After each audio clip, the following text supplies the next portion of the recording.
Chers auditeurs de l'émission Kanguka qui m'ont suivi ce matin, mon nom est Christ Komana. Aujourd'hui, nous sommes lundi. Je vous salue vous tous qui m'ont suivi ce matin et j'espère que vous avez passé de bons moments de week-end. Nous venons de commencer une nouvelle semaine et comme d'habitude, j'aimerais encore une fois remercier toute personne qui prend son temps pour prier pour l'équipe Kanguka. Si tu es béni par cette émission, si cette émission t'aide d'une façon ou d'une autre, souviens-toi de mentionner l'équipe Kanguka dans tes prières. Nous avons tellement besoin de vos prières. Priez pour l'équipe Kanguka, priez pour nous et nous aussi nous prions pour vous. Quand vous priez pour l'équipe Kanguka, n'oubliez pas de mentionner les partenaires de Kanguka, c'est-à-dire ceux qui utilisent leurs moyens pour soutenir cette œuvre. Il y a des gens qui se sacrifient chaque mois pour soutenir cette œuvre. Même si vous ne les connaissez pas, il faudra les mentionner dans vos prières. Comme d'habitude, chaque lundi, je vous rappelle la devise de Kanguka qui est composée de 3 points. Premièrement, nous devons accepter la volonté de Dieu même lorsqu'elle est différente de la nôtre. Et deuxièmement, nous devons prier tous les jours. Troisièmement, nous ne devons pas nous lamenter, mais nous devons rendre grâce à Dieu en toutes choses. Aujourd'hui, nous parlerons du 3e point, c'est-à-dire ne pas se lamenter, mais rendre grâce à Dieu en toutes choses. Souvent, quand on se lamente, c'est-à-dire qu'on est en train de traverser de mauvais moments où on a des soucis. Si tu vois quelqu'un qui se lamente, c'est-à-dire qu'il n'y a plus d'espérance, il est en train de perdre de l'espoir. Quand tu perds de l'espoir, tu te lamentes. Personne ne peut se lamenter quand il a encore de l'espoir. Quand il y a de l'espoir, quand tu es encore positif, tu ne vas pas te lamenter. Quand on se lamente, c'est un signe qu'on a perdu espoir et qu'on a lâché. En fait, on est en train de parler de la situation telle qu'elle se présente. Celui qui se lamente ne fait qu'exposer l'image de la situation telle qu'elle est. Quand tu te lamentes, tu as déjà confirmé que c'est fini, que ça ne va pas. Celui qui se lamente, c'est comme s'il a mis un point. Tu fermes le livre et tu dis, c'est fini, ça ne marchera pas, il n'y a pas d'espoir. Par contre, quelqu'un qui a de l'espoir, il va parler positivement, même si la situation semble mauvaise. Tout dépend de la façon dont tu vois, tout dépend de ta foi. Il arrive que tu te lamentes parce que tu traverses des moments difficiles, mais quand tu te rappelles de la parole de Dieu, tu peux t'appuyer sur la parole de Dieu. C'est la parole de Dieu qui donne espoir, c'est la parole de Dieu qui donne de la lumière. Aujourd'hui, je veux qu'on apprenne de David. Le roi David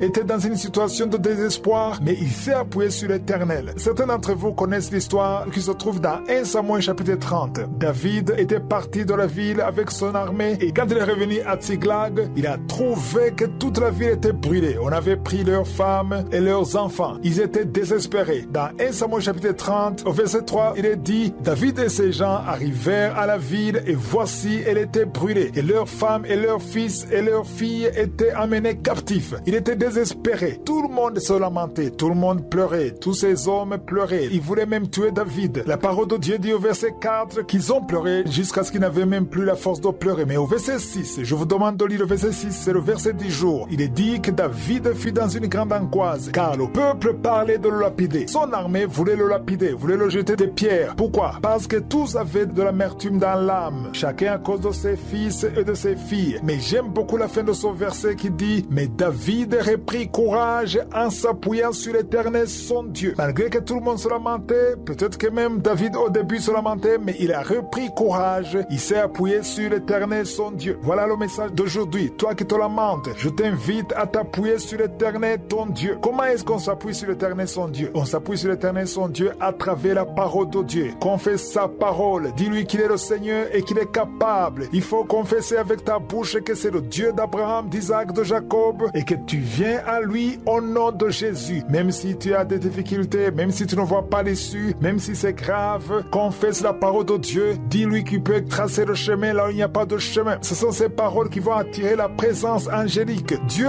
est capable de transformer ton mari, même si tu vois que c'est fini. Il ne change pas. Confesse l'image que Dieu a su ton mari. Le diable te montre la situation telle qu'elle se présente, mais il ne faut pas confesser la situation telle qu'elle se présente. Confesse l'image selon Dieu. C'est ça, s'appuyer sur l'Éternel. David a eu une bonne attitude. Il s'est appuyé sur l'Éternel, son Dieu, et par la suite, il est parti au combat et il a gagné grâce à l'appui de l'Éternel. Quand on s'appuie sur l'Éternel, il intervient toujours. C'est pour ça que j'aimerais donc encourager toute personne qui traverse une situation difficile maintenant. Tu es en train de traverser des moments difficiles maintenant, mais ne te lamente pas, mais appuie-toi plutôt sur l'Éternel, ton Dieu.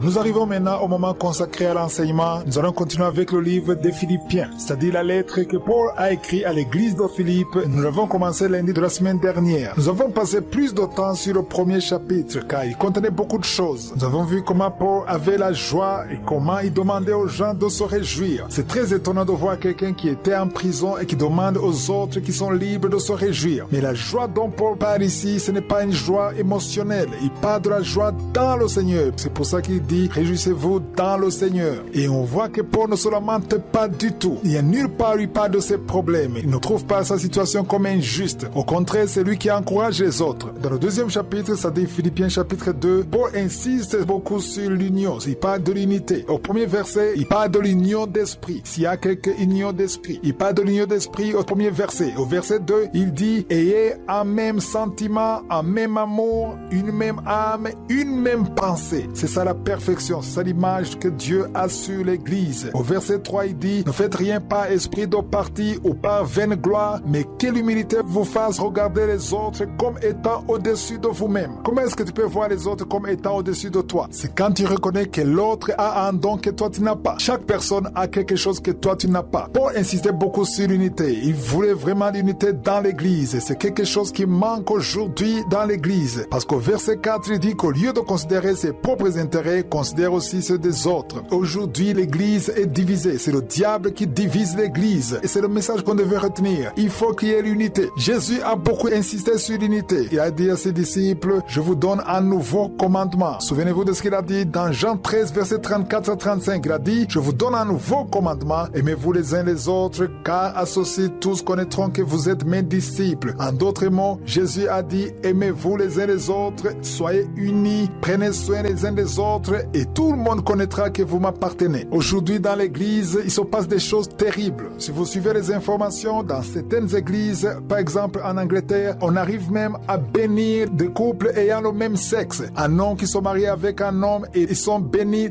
dans l'église chrétienne. C'est difficile à comprendre parce qu'ils vont dans l'église et on les bénit, un homme qui épouse un homme et on les bénit dans l'église. Alors que c'est une église chrétienne. Si vous lisez dans Lévitique 18, 22, Lévitique chapitre 18, 22, il est dit, tu ne coucheras point avec un homme comme on couche avec une femme. C'est une abomination. Un homme qui couche avec un homme ou une femme qui couche avec une femme, c'est une abomination aux yeux de Dieu. C'est biblique. Et c'est étonnant de voir que dans une église chrétienne, on ignore carrément ce verset. Dans l'église, se passe des choses terribles. C'est pour ça qu'il demande qu'il y ait l'unité. Quand il n'y a pas d'unité, le diable entre facilement. Et pour détruire l'église, le diable amène la division. Vous avez suivi l'enseignement sur la jalousie. Il sème la jalousie dans l'église. On ne veut pas voir ce que Dieu fait et on est jaloux quand on voit quelqu'un qui est béni et quand on voit ce que Dieu est en train de faire. Le verset 4 est très intéressant parce qu'il demande quelque chose de difficile chez l'être humain. Parce que normalement, les humains sont égoïstes. Mais on te dit qu'au lieu de considérer tes propres intérêts, tu considères aussi ceux des autres. Il faut comprendre qu'on ne t'a pas empêché de considérer tes propres intérêts. Considère tes intérêts, mais aussi considère ceux des autres. C'est-à-dire que si tu considères tes propres intérêts uniquement, ça veut dire qu'il n'y a pas d'amour de Christ. L'identité de Jésus, c'est l'amour. L'Église doit manifester de l'amour. Les gens de dehors, les gens qui ne sont pas croyants, il faut qu'ils voient l'amour dans l'Église. Si vous avez suivi l'enseignement sur le livre des Actes des Apôtres, on voyait tellement l'Église, et l'Église avait non seulement la faveur de Dieu, mais aussi la faveur des hommes. Et les hommes inconvertis étaient attirés par l'amour. L'amour attire. Au verset 5, il est dit, ayez en vous les sentiments qui étaient en Jésus-Christ. Si dans l'Église, il y a des sentiments qui étaient en Jésus-Christ, c'est la victoire. Et c'est ça que le diable ne veut pas. Le diable ne veut pas qu'il y ait des sentiments qui étaient en Jésus-Christ. Le diable ne veut pas voir l'amour dans l'Église. Le diable cherche la division. Parce que quand il y a la division, le diable entre et Jésus n'est pas visible dans l'Église. Si tu es pasteur et que tu veux que les païens voient Jésus dans ton Église, il faut construire l'amour. Il faut que les chrétiens dans ton Église aient l'amour. Il faut s'entraider et que les riches aident les pauvres. C'est ça l'image de l'Église selon Jésus. J'espère que vous apprenez quelque chose dans ce chapitre. Et si je suis le vœu, je vais continuer d'en parler dans un cas de demain. Passez une excellente journée.